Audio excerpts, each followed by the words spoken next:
அருணாச்சல ஈஸ்வரா அருள்வாய் ஜெகதீஸ்வரா அண்ணாமலை ஜோதியே ஆதி பரமேஸ்வரா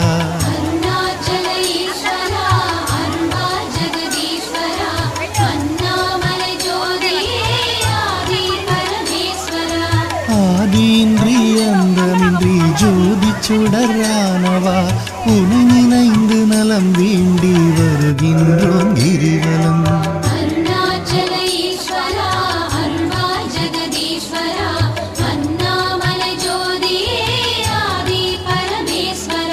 சக்தி உமை பாகனாகி அர்த்தநாரியானவா உனை நினைந்து நலம் வேண்டி வருகின்றோ